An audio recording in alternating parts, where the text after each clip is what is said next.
The first bulldozer arrived at 6:12 in the morning. By 6:15, three more were climbing the narrow mountain road. No warning, no notice, no sheriff, no court order, just four machines heading straight toward my cabin. A cabin that had stood on that ridge for nearly 30 years. A cabin my father built with his own hands. A cabin that sat on land nobody had questioned for decades, until one man decided it was suddenly a problem. He wasn't a developer, at least not officially. He was the president of our HOA, and according to him, my property was standing in the way of the community's future. At first I thought it was another dispute, another complaint, another threatening letter. I had received plenty of those, but this was different. Because while I was still trying to understand why bulldozers were on my land, the operators were already unloading equipment. They already had maps, they already had instructions, and someone had already promised them that my cabin would be gone before sunset. What nobody knew was that a state land survey completed 3 months earlier had uncovered something hidden beneath years of paperwork. Something that connected my small mountain cabin to a luxury resort project worth nearly $38 million. A project investors believed was guaranteed to move forward. A project the HOA president had quietly tied himself to, and a project that was about to collapse. Because the moment those bulldozers crossed my property line, everything changed. Not just for me, for everyone involved, including the man who thought he could erase my cabin with a signature and a few machines. What happened over the next 6 months led to lawsuits, state investigations, and a discovery that nobody in that mountain community saw coming, especially the HOA president, because by the time it was over, the bulldozers were the least of his problems. The lead operator shut down his engine. The sudden silence felt strange. A moment earlier, the mountain road had been shaking beneath the weight of heavy equipment. Now nobody seemed eager to move. I stepped off my porch. The morning air was cold. The ridge was covered in fog. And 4 bulldozers were sitting less than 50 yards from my cabin.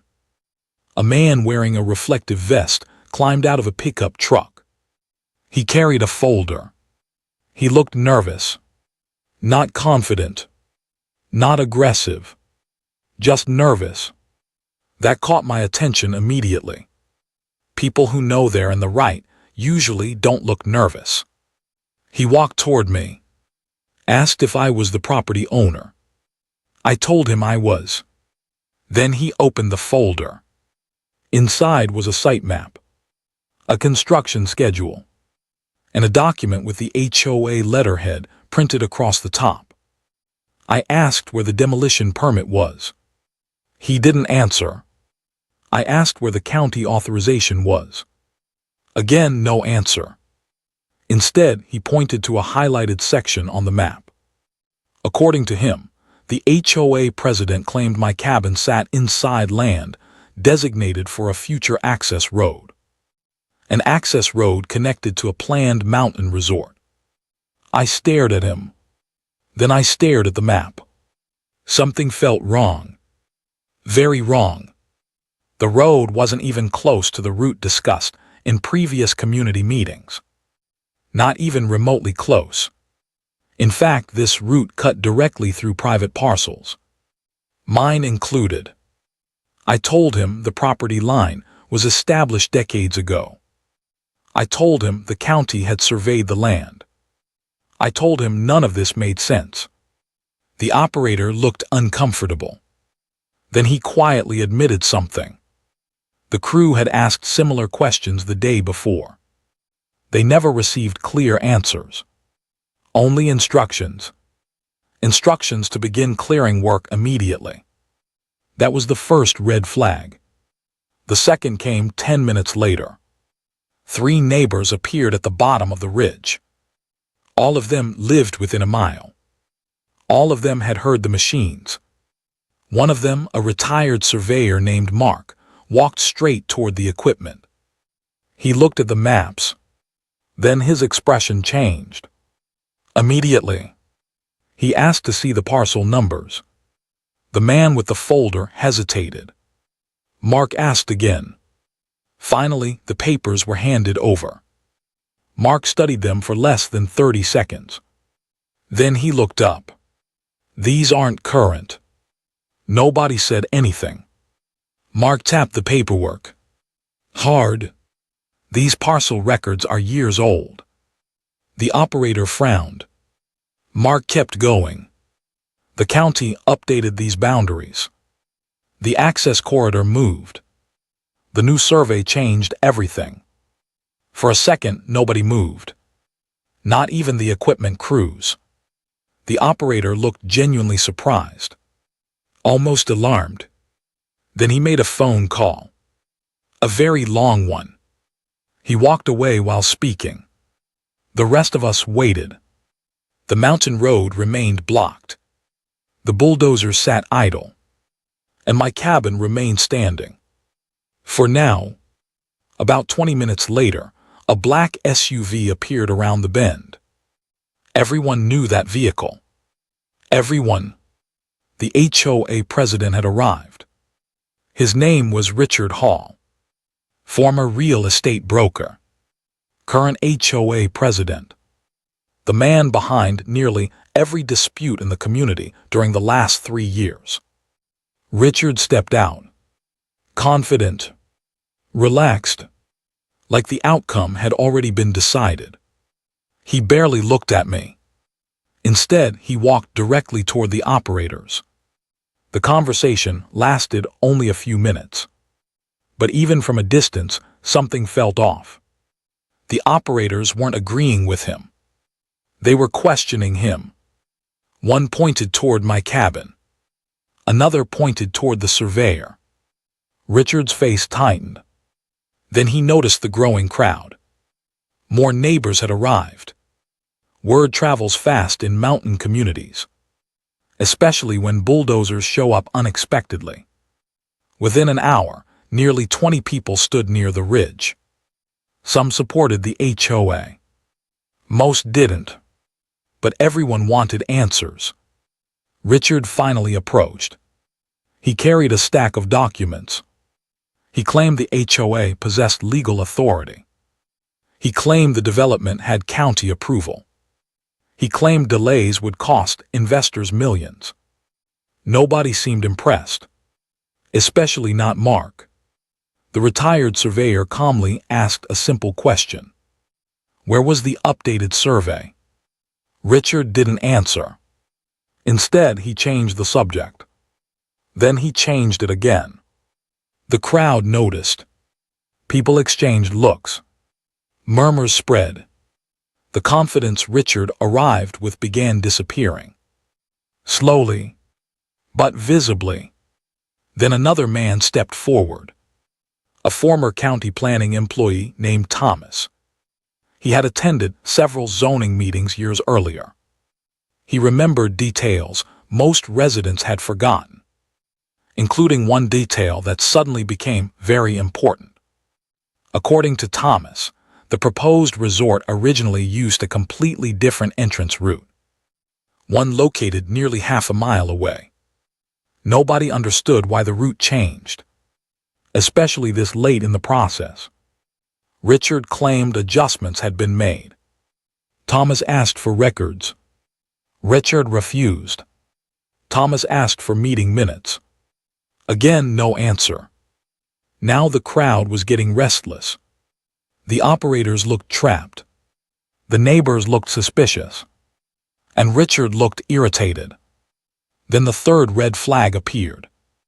A county truck arrived, completely unannounced. A single inspector stepped out. Not because anyone had called. Not because a complaint had been filed. He was there for an unrelated drainage review nearby. Pure coincidence. At least that's what everyone thought. The inspector noticed the equipment, noticed the crowd, and decided to stop. When he learned what was happening, his reaction was immediate. He asked for permits. Nobody could produce them. He asked for excavation authorization. Nobody could produce that either. The inspector's expression darkened. Very quickly, Richard suddenly became much less talkative. The inspector spent nearly 15 minutes reviewing paperwork. Then he quietly pulled me aside. What he said next made my stomach drop. He told me my property wasn't the only parcel involved. 3 other privately owned lots appeared on the same route. Lots whose owners had never agreed to anything. Lots whose owners weren't even aware their land appeared on current construction maps. That changed everything. Because now this wasn't just my problem. Now there were multiple landowners, multiple questions, and potentially multiple legal issues. The crowd sensed it immediately. People started making phone calls. Others began taking photographs. Several neighbors requested copies of documents. Richard hated that. You could see it on his face. The more attention this situation received, the more uncomfortable he became. Then came the mini twist nobody expected. One of the bulldozer operators approached me privately. He said his company had nearly withdrawn from the project 2 weeks earlier. I asked why. He looked over his shoulder before answering. Apparently, another contractor had already refused the job. Refused completely. The reason? Questions about land ownership. Questions nobody could satisfactorily answer. I felt a chill run through me. Because this wasn't starting today. This had been building for weeks. Maybe months. And someone had been trying very hard to keep it quiet. By early afternoon, the equipment crews packed up. Temporarily. The inspector instructed them not to proceed until documentation was reviewed. No trees removed. No grading. No excavation. Nothing. The bulldozers slowly turned around. One by one. The crowd watched them leave. Richard didn't. He stood near his SUV, speaking into his phone. His face had gone pale. For the first time all day, he looked worried. Genuinely worried. As people began leaving, Mark walked over to me. He had been unusually quiet during the last hour. I asked what was wrong. He looked toward the valley below. Then back toward my cabin. Finally, he said something that stuck with me. Something I still remember word for word. This isn't about the road. I asked what he meant. He didn't answer immediately. Instead, he reached into his truck, pulled out a rolled survey map, and spread it across his tailgate. Then he pointed to a narrow strip of land running directly beside my property. A strip nobody had discussed all day. A strip that seemed insignificant.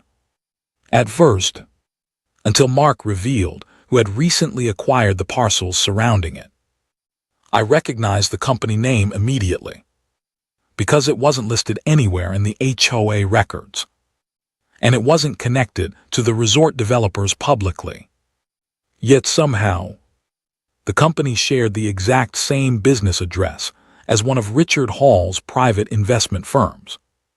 The moment I saw that address, I realized this situation was much bigger than an HOA dispute, much bigger than an access road, and much bigger than my cabin.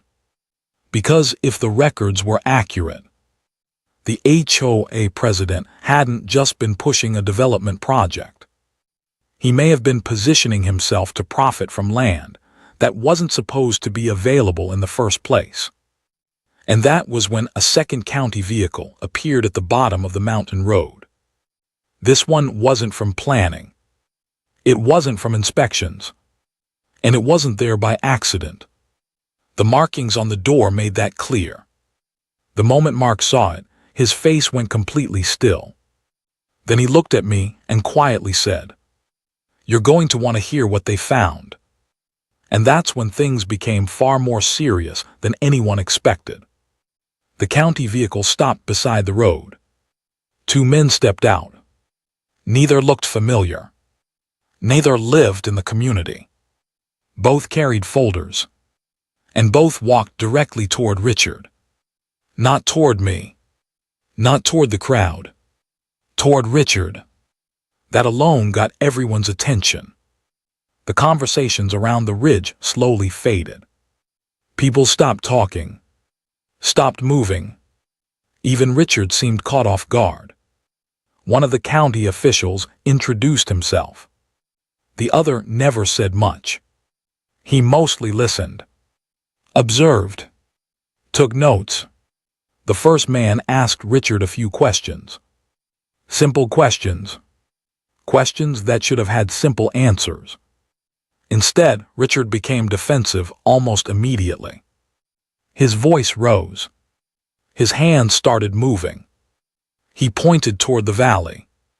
Toward the proposed resort site. Toward the maps. Toward everyone except the officials standing in front of him. The exchange lasted less than 10 minutes. But when it ended, Richard looked very different from the man who had arrived that morning. Less confident. More anxious. The officials eventually left. No announcements. No explanations. Just a quiet departure.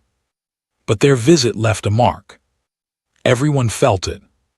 Especially Richard. As the crowd dispersed, several neighbors stayed behind. Including Mark.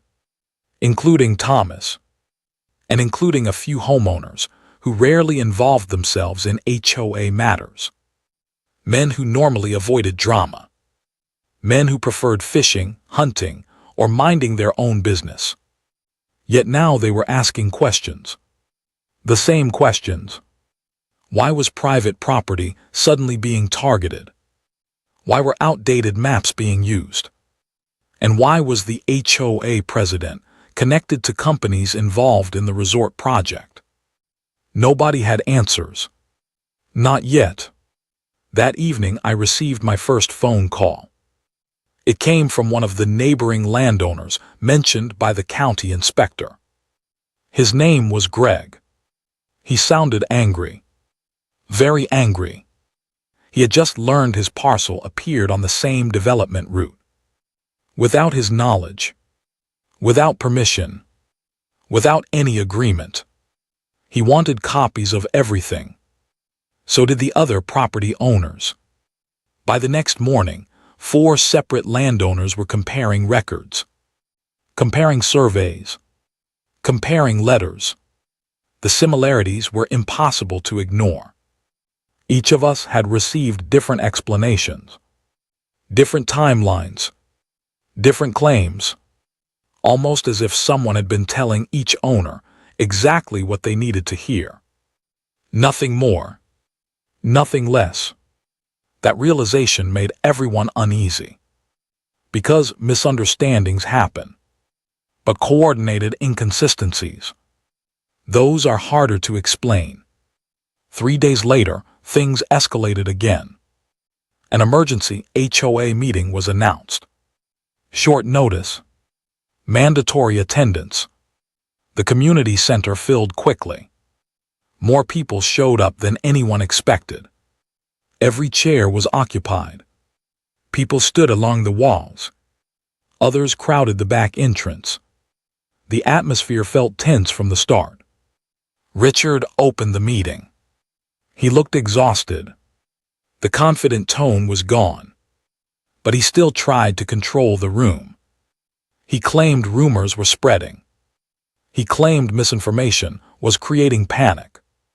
He claimed the resort project would bring prosperity to the community. Normally those statements worked. This time they didn't. Questions started immediately. One homeowner asked about the access road. Another asked about the surveys. Another asked about the land acquisitions. Richard answered none of them directly. The room noticed. Frustration grew. Slowly. Then all at once. A retired contractor stood up near the back. His name was Daniel. Most people knew him. He rarely spoke during meetings. When he did, people listened. Daniel held up a packet of documents, and what he revealed changed the tone instantly. Several months earlier, he had been approached by a consultant connected to the resort project. The consultant wanted construction estimates, road costs, utility costs, infrastructure costs. Nothing unusual there. Except for one thing. The project maps shown to Daniel months earlier looked completely different from the maps now being used. Different road routes, different parcel layouts, different access points. The room went silent. Richard immediately challenged him. Daniel calmly produced copies. Copies with dates. Copies with signatures. Copies that didn't match the HOA's current claims. You could almost feel the mood shift. Not dramatically. Just enough. Enough for people to start doubting. Enough for people to start connecting dots. Richard ended the meeting early. Far earlier than planned. That decision only made things worse.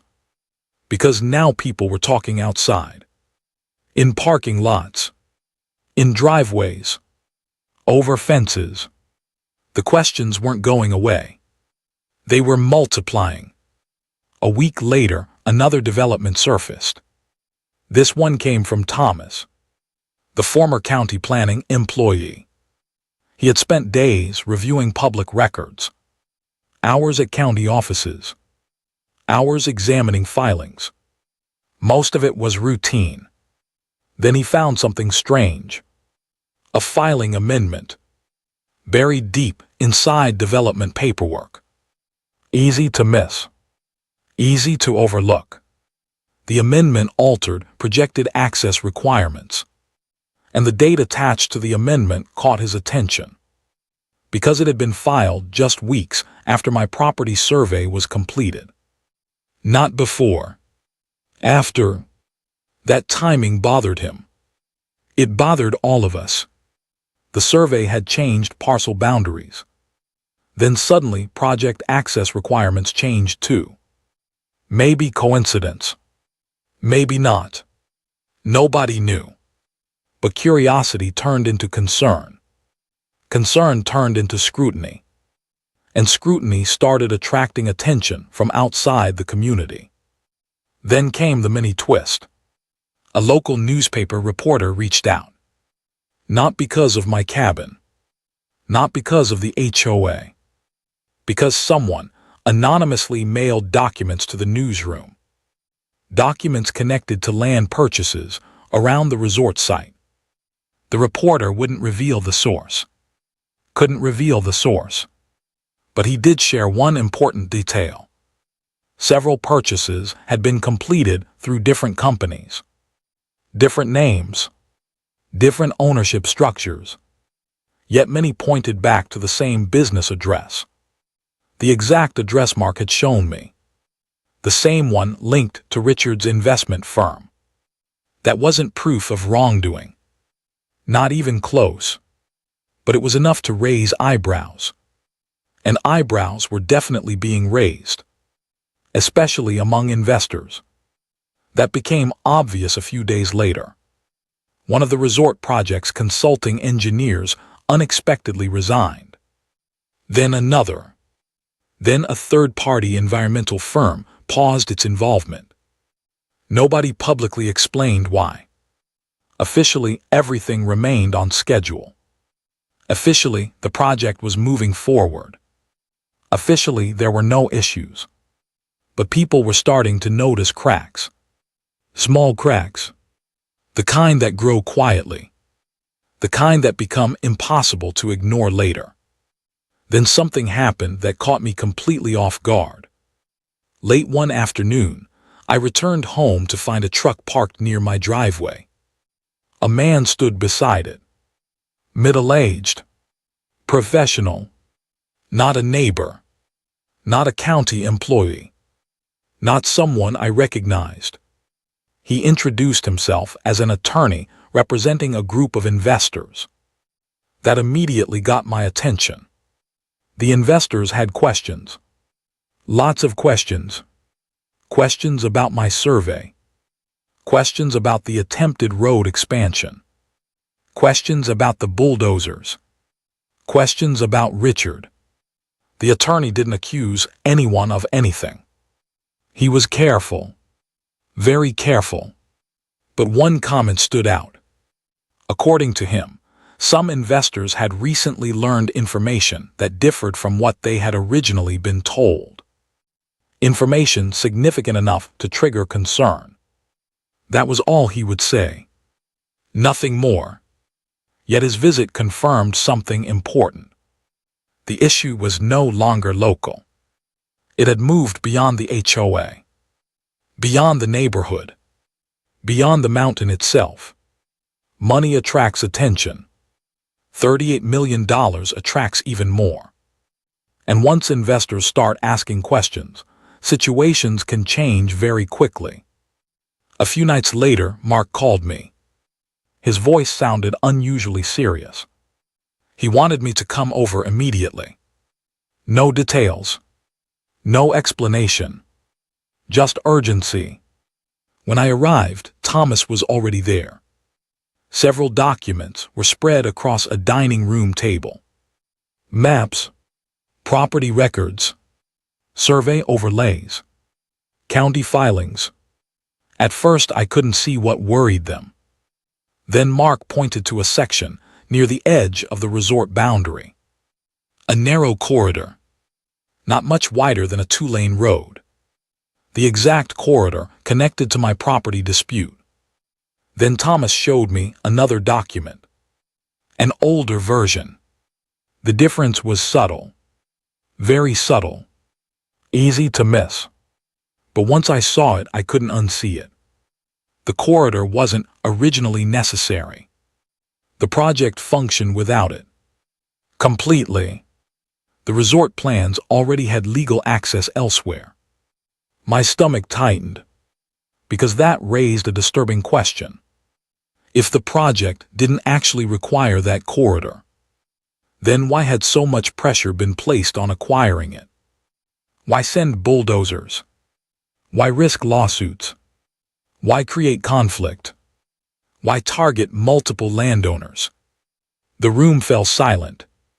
Nobody wanted to guess. Nobody wanted to jump to conclusions. But everyone was thinking the same thing.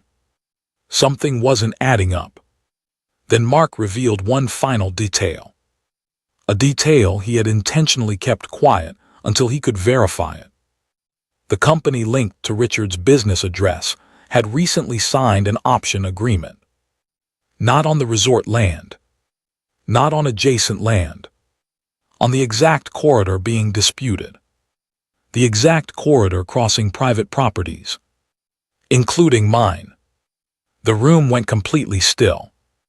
Because if that agreement was legitimate, then someone stood to make a great deal of money if the corridor became essential to the project. And suddenly, the attempted demolition looked very different. But before we could process any of it, Thomas's phone rang. He answered, listened, said almost nothing. Then his face changed. Slowly, noticeably. When the call ended, nobody spoke for several seconds. Finally, I asked what happened. Thomas looked directly at me. Then at the documents on the table. Then back at me again. His voice was barely above a whisper. The state just opened a formal review. Nobody moved. Nobody spoke. Then Thomas added one more sentence. A sentence that sent a chill through the room. And they're asking specifically about the resort access corridor. At that moment, we all realized this situation was about to move into territory none of us expected. And what investigators had already uncovered was far more serious than anyone in the neighborhood knew. The news traveled through the mountain community faster than anyone expected. Not because the state review was public. It wasn't. But people talk. especially when officials start asking questions. Within days, the atmosphere changed. Neighbors who normally waved from their trucks now stopped to talk. Property owners started reviewing records. Old meeting minutes began resurfacing. People who had ignored HOA politics for years suddenly became interested. And Richard noticed. Everyone could tell. His behavior changed almost overnight. He stopped attending informal community gatherings, stopped answering emails, stopped taking calls from several homeowners. The HOA office became strangely quiet. That alone made people suspicious. Because Richard had always liked being visible, always liked being involved. Now he seemed to be avoiding attention. Then another strange detail emerged. One of the resort investors withdrew. Quietly. No announcement. No press release. Just gone. At first, nobody thought much of it. Projects lose investors all the time. But then a second investor pulled out. Then a third. That got people's attention. Especially Thomas. He had spent enough years around development projects to recognize warning signs. And this looked like one. The project was still alive. Still moving forward. But confidence was clearly weakening. The cracks were widening. Then came another unexpected turn.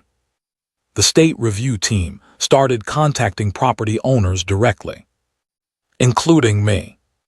The meeting took place at a county office nearly an hour away. Nothing dramatic. No accusations. No confrontations. Just questions. Careful questions. Detailed questions. The investigators wanted timelines, documents, correspondence, anything connected to the attempted demolition, anything connected to the access corridor. For nearly 3 hours they listened, took notes, asked follow-up questions. Most of their reactions revealed nothing.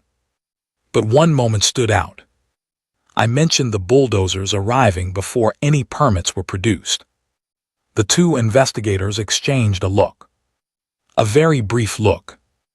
Then one wrote something down immediately. Neither explained why. Neither commented. But I noticed. And so did my attorney. When we left the meeting, he seemed unusually thoughtful. I asked if something was wrong. He didn't answer right away. Then he said something simple. They're asking questions they already know part of the answer to. That stayed with me. Because it suggested investigators weren't starting from scratch. They already had information. Maybe a lot of information. We just didn't know how much.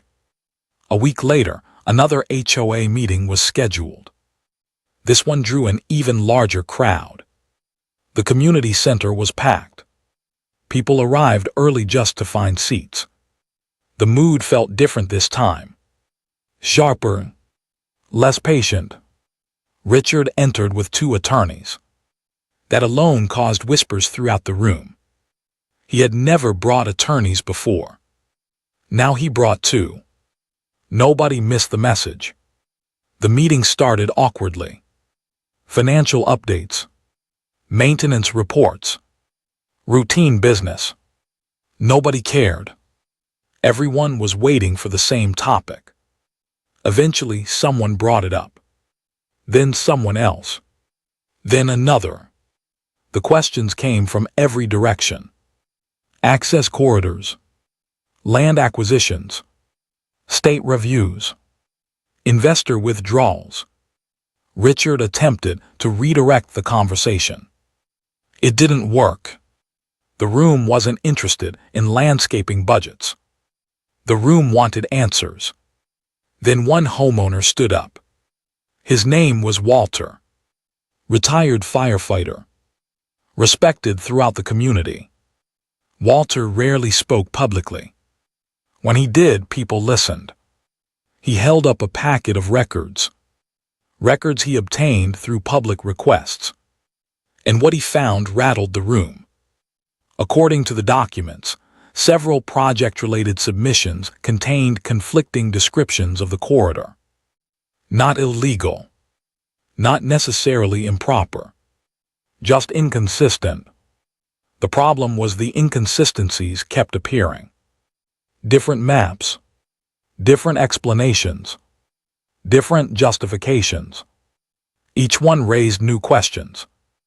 Richard's attorneys immediately objected. They claimed the documents lacked context.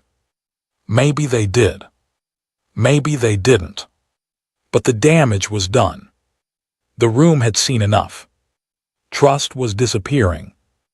And once trust disappears in an HOA community, it rarely returns. After the meeting ended, groups formed outside.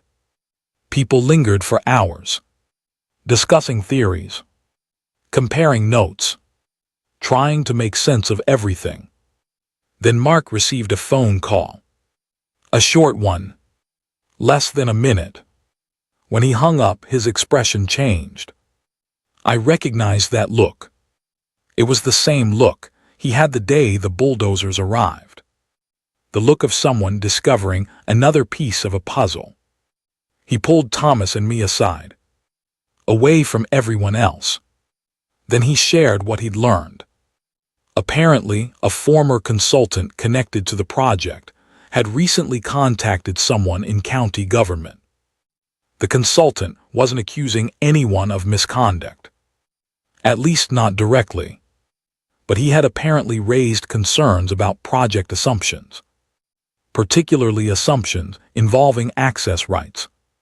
The significance wasn't immediately clear, until Mark explained the timing. The consultant had raised concerns months before the bulldozer incident. Months. That detail hit hard, because it meant warnings may have existed long before anyone targeted my property. Warnings that might have been ignored, or dismissed, or buried. Nobody knew. Yet, then another mini twist arrived. One of the contractors previously connected to the project agreed to speak publicly. Not about wrongdoing, not about investigations, about confusion. He described meetings where plans changed repeatedly. Routes changed. Parcel references changed. Project assumptions changed. Again and again. His comments spread quickly. Local newspapers picked them up. Then regional outlets. Soon, the resort project was attracting exactly the kind of attention developers hate. Questions. Questions are dangerous when investors become nervous. And investors were clearly becoming nervous. That became obvious during the next month. Several scheduled project milestones quietly disappeared. Public updates slowed. Community presentations stopped. Project representatives became harder to reach. Officially, everything remained active. Unofficially, people were worried. Then came the development nobody expected. Richard resigned as HOA president. Suddenly, without warning, without explanation, the announcement arrived through email. 3 paragraphs. Barely any details. Just resignation. The community was stunned. Even his supporters seemed shocked. Because Richard had spent years fighting for authority. Years building influence. Years controlling discussions. Now he was walking away. Just like that. The reaction across the neighborhood was immediate. Some felt relieved. Others felt suspicious. Most felt both. Because resigning answered nothing. The underlying questions remained. In fact, the resignation created new ones. What did Richard know? Why leave now? Why not defend himself publicly? The uncertainty only deepened. Then something happened that changed the entire trajectory of the story. A state investigator contacted my attorney. Not me directly. My attorney. The investigator requested access to survey records again. Specifically, the survey completed 3 months before the bulldozer incident. The same survey that had shifted property boundaries. The same survey everyone kept returning to. That request immediately caught our attention. Because investigators had already reviewed those records. Why request them again? There had to be a reason. A significant reason. A few days later, we learned more. Not everything. Just enough. Apparently, investigators were comparing timelines, survey dates, property transactions, corporate filings, permit submissions. They were trying to establish a sequence of events. A sequence that mattered. A sequence that could explain why certain decisions occurred when they did. The implications were obvious. Someone was looking for connections. Real connections. Not rumors. Not speculation. Documented connections. Then another unsettling detail surfaced. A title specialist reviewing corridor properties discovered an error. A small one. Almost invisible. Yet potentially important. One parcel description referenced an outdated boundary. The exact same outdated boundary used during the attempted demolition effort. When Thomas heard that, he sat quietly for nearly a minute. Then he leaned back and shook his head. Slowly, as if something finally made sense. I asked what he was thinking. His answer was brief. Too brief. Someone kept relying on information they should have known was obsolete. That statement lingered, because it raised an uncomfortable possibility.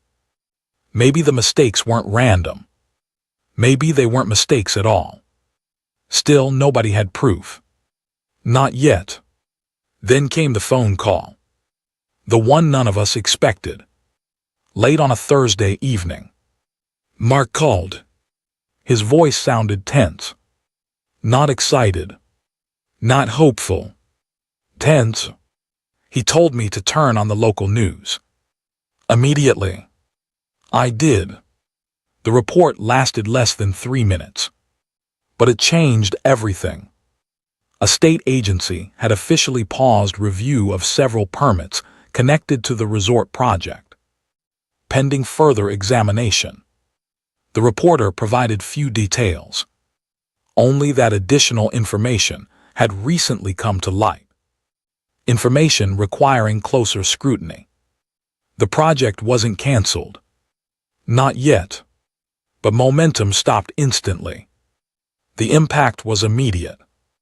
Investors reacted. Consultants reacted. Contractors reacted. And property owners reacted. The entire community reacted.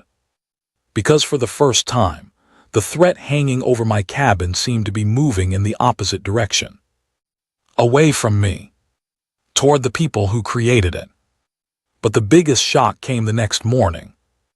A certified envelope arrived at my cabin.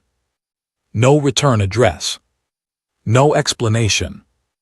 Inside was a single photocopied document. 1 page. Just one. No note attached. No message. Only a highlighted section. And a signature. A signature that made my attorney go completely silent when he saw it. For nearly 30 seconds he stared at the page. Then he looked up at me.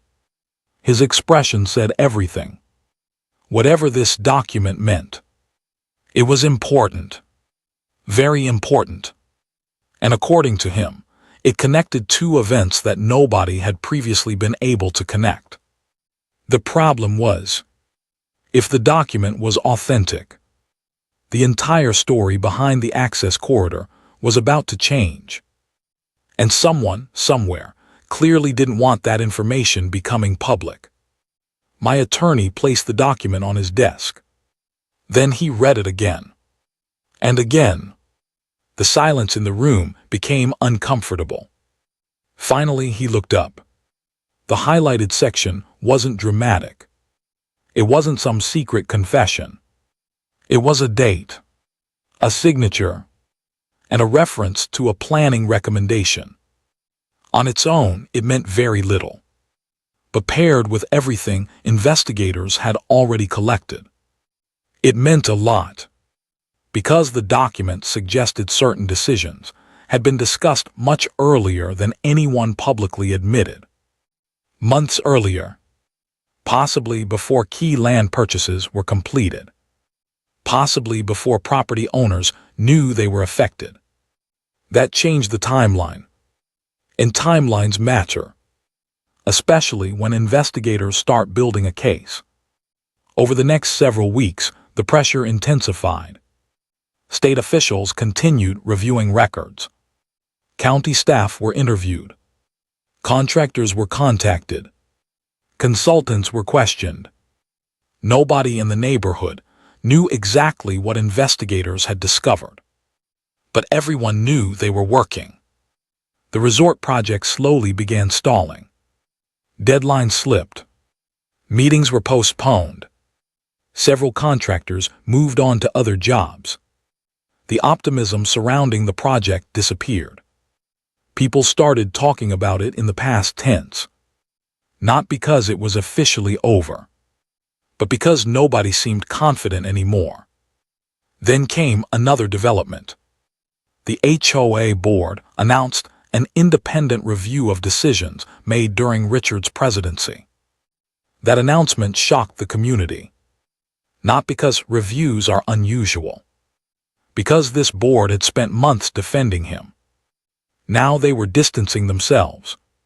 Vast. At the next meeting, attendance broke every record. The room was overflowing. Property owners stood outside listening through open doors. Everyone wanted answers. One board member finally addressed the issue. His voice sounded strained. Tired. He admitted the board had relied heavily on information provided by Richard and several outside consultants. He admitted some members were now questioning that information. The room erupted. Not with shouting, with frustration. The kind that builds slowly over months. Men who had trusted the process felt misled. Others felt embarrassed. Some felt angry. A few simply looked exhausted. The entire community had been dragged into a fight that never should have happened. Then came the mini twist nobody expected.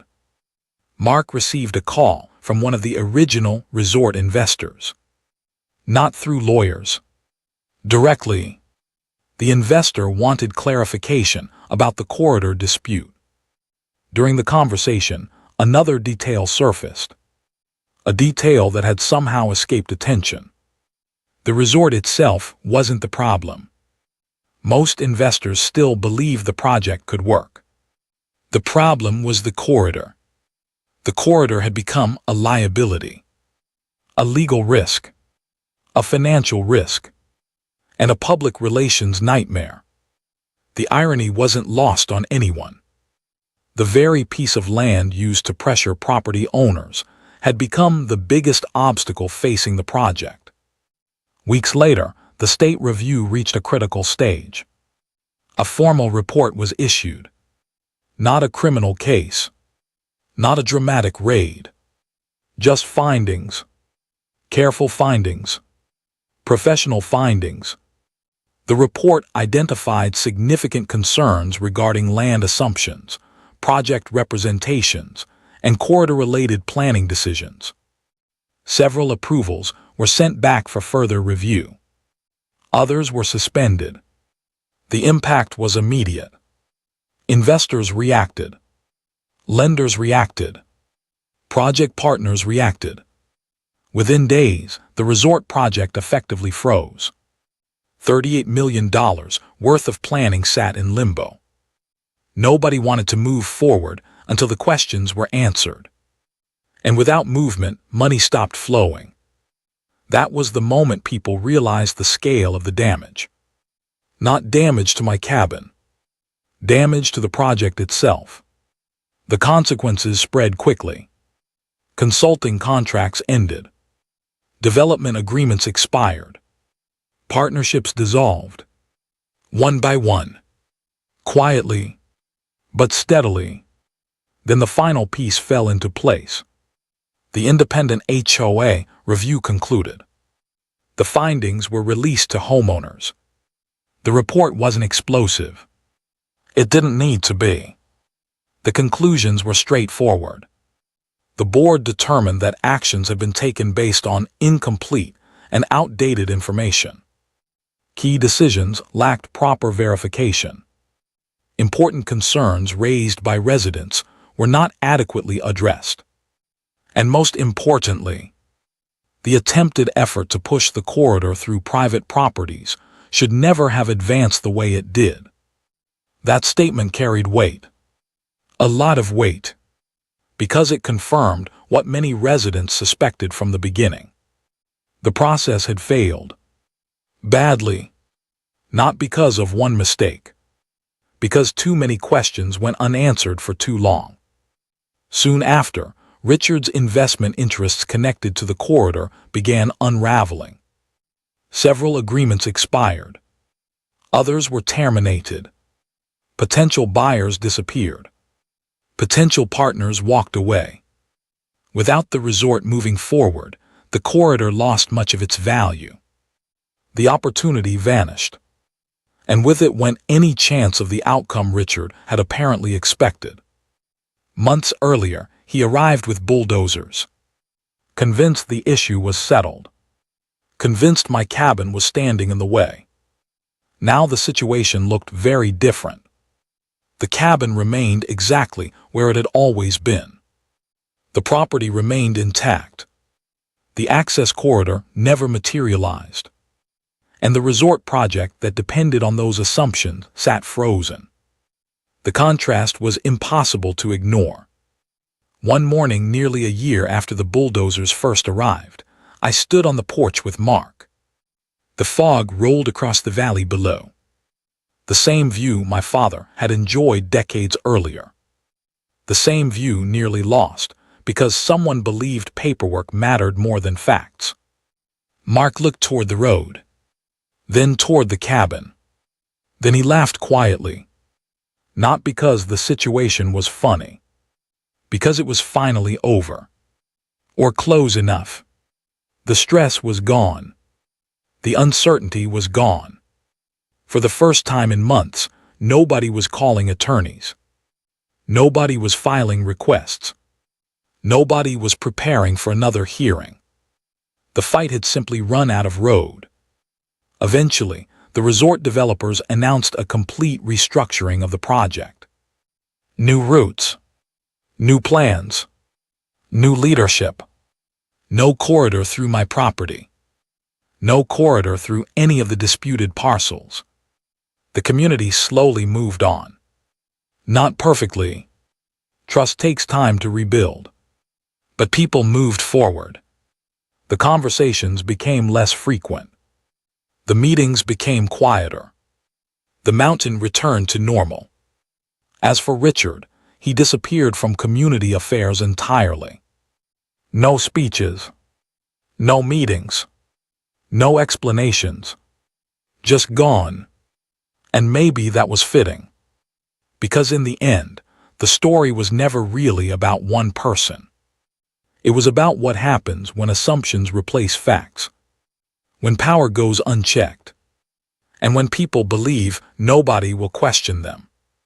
The bulldozers never touched my cabin. Not a single board. Not a single foundation stone. They arrived ready to erase 30 years of history. Instead, they exposed a chain of decision that ultimately brought a $38 million project to a standstill. Every time I look down that mountain road, I still remember that morning. The engines, the maps, the confidence, the certainty, all of it vanished. But the cabin remained, exactly where it belonged. And if you've ever seen a neighborhood dispute spiral far beyond what anyone expected, you already know how quickly small decisions can create very large consequences. Thanks for listening.